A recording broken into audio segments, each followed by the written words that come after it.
Elites and reality, that is the topic of tonight's byline. Toronto's elites are reaching for the smelling salts after one of their own uttered some words that just can't be uttered in polite company. I'm talking about David Gilmour. No, not the guy from Pink Floyd, and that's who I first thought of when I heard David Gilmour cause some trouble. Instead, I'm talking about the CBC broadcaster and author who also teaches a course in literature at the University of Toronto. You've probably never heard of him before, or maybe only been vaguely aware of him. Arts reporters at the state broadcaster, they do have loyal followings, but they aren't always wide followings. So what's Gilmour's crime that is seeing him denounced by the Globe and Mail, Toronto Star, CBC, National Post, and others? Well, Gilmour dared to say that he teaches books by men, not women, because that's what he likes. I mean, shock of shock, how could he dare say such a thing? Oh, and he added that he likes to teach books by guys. I mean, really, heterosexual men. Horror of horrors. How could a man say he likes teaching what he's passionate about? Books written by men that he actually understands. This is how you really upset the educational elite in this country, the literary elite, the media elite. Say that you teach male authors. Now, if you say you want teachers to stop using terms like Mother's Day, well, the elites will just yawn or nod along in agreement. Say you like straight male writers, you're in a heap of trouble. Now, this all came about from an interview published by Hazlitt. That's an online literary magazine put out by the publishing house Random House. He said, I teach modern short fiction to third and first year students, so I teach mostly Russian and American authors. Not much on the Canadian front, but I can only teach stuff I love. I can't teach stuff that I don't, and I haven't encountered any Canadian writers yet that I love enough to teach. Having an award-winning, Governor General award-winning Canadian author say that he doesn't like teaching Canadian authors? Well, that was Gilmour's first sin. I might disagree with him on that. I always liked Morley Callahan's short stories, and he would fit right in. But while I like Callahan, Gilmour doesn't, and so he doesn't teach him, or any other Canadian.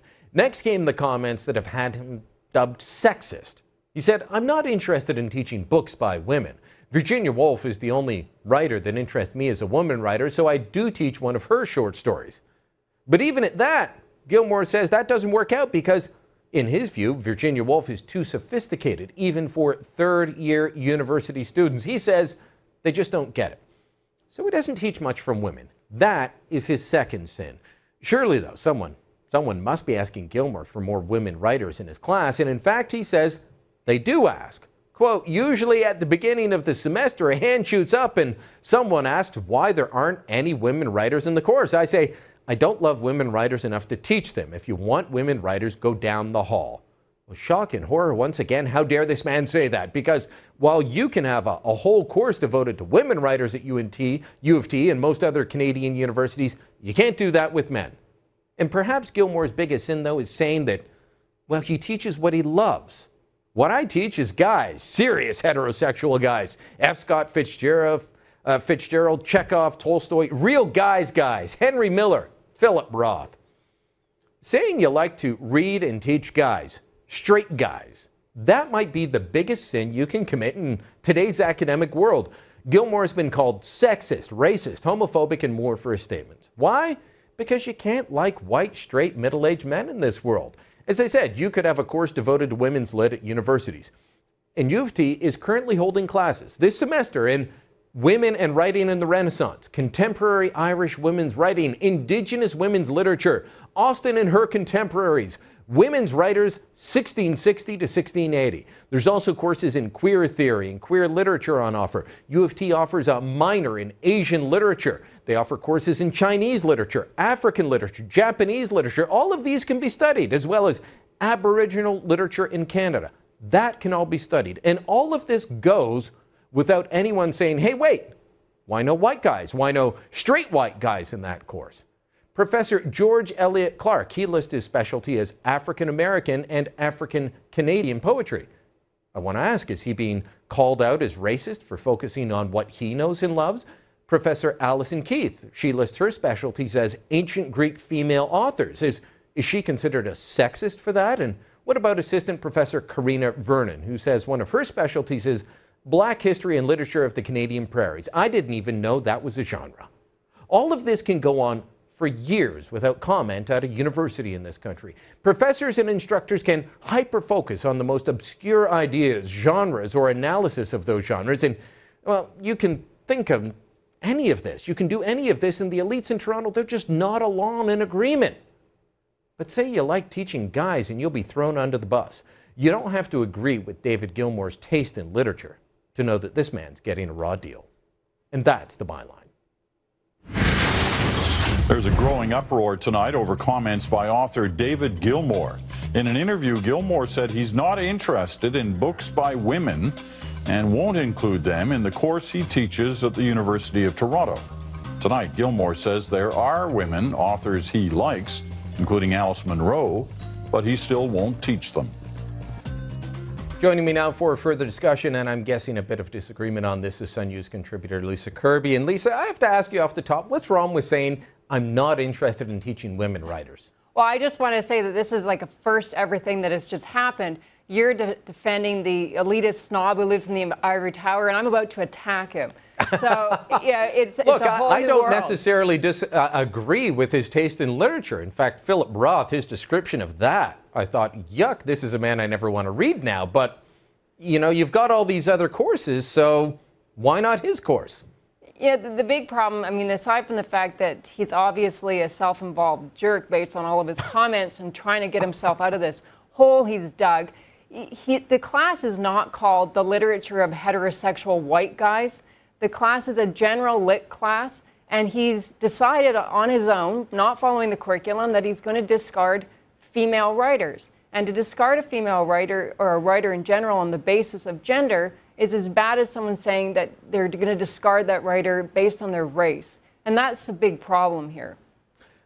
Except what he says is, I can only teach what I'm passionate about. And if you are trying to get someone involved in literature, isn't it better that they teach what they know, what they understand, and what they're passionate about, rather than trying to follow some checklist and say, well, we got to have the woman, and we got to have an African Canadian, and we got to have a Chinese Canadian? Because I've heard from people from different minorities and from women saying, I don't want that stuff in there if it's just to meet some quota. Well, that's not what we're talking about. We're talking about meeting a curriculum that meets the expectations and the needs of the students that he's teaching. So aside from the rest of it, he's also a lousy educator. You and I have both spent time in universities. I've spent as little as possible and didn't even complete first year, and I'm proud to say it. Well, excellent. I did an undergraduate degree in sociology, and there was lots of things that my professors had to teach me that I'm sure they weren't passionate about. But they taught it to me because it was necessary for the degree I was pursuing. And that's what we're looking at here. The class is not a specific class based on the literature of old white guys. He has decided on his own that he is going to teach only male writers because there are not enough female writers that are worthy of it. Listen to how dismissive you are, though, of old white guys. And I hear this from all kinds of people. Well, it's just old, dead white males. What's wrong with white males? Look, the Prime Minister of Canada today, the Conservative Prime Minister today, said that we need to do more to promote the advancement of women. So this is what the problem is. We still are having issues of truth. Did you not hear the long list of courses available just in women's literature this semester at U of T? Sure. It's longer than any list of courses on dead old white guys. But Brian, my point was, if his class was called The Literature of Heterosexual White Guys, that would be fine, but it's not. And the University of Toronto, who has disavowed his comments, as well as the program that he teaches in, everyone is saying that he went too far. He shouldn't have said what he said. Well, let's look at his defense. Here's what he said to Sun Media's Sean Jeffords. In his own defense, I don't know that I buy it, but he's basically said he was taken out of context. These were remarks tossed over my shoulder.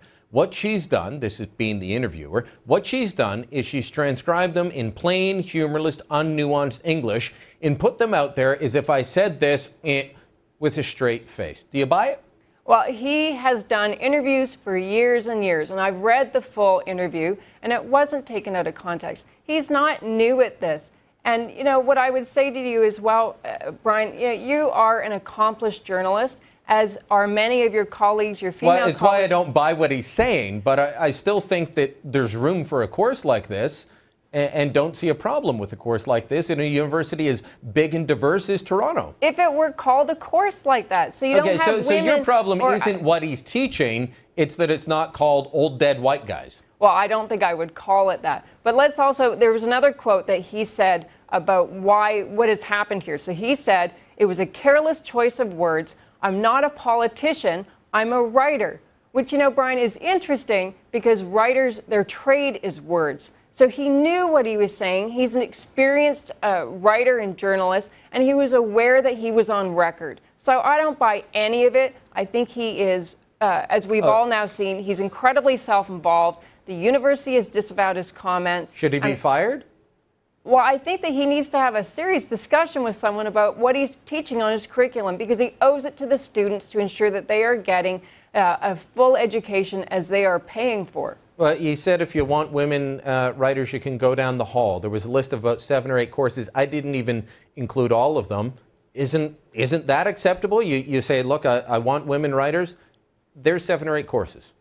It was the overall dismissiveness of women, of Chinese writers, of Canadian writers in general. It was an interview that he shouldn't have given. He should have known better, and he didn't. And now he's paying the price, and he's made it worse. Every time he opens his mouth, he is making it worse. I won't disagree with your description. I'm not sure I agree on the outcome. Lisa, great talking to you as always. Thanks, Brian. All right, send us your thoughts. What do you think on this? Byline at sunmedia.ca. More to come.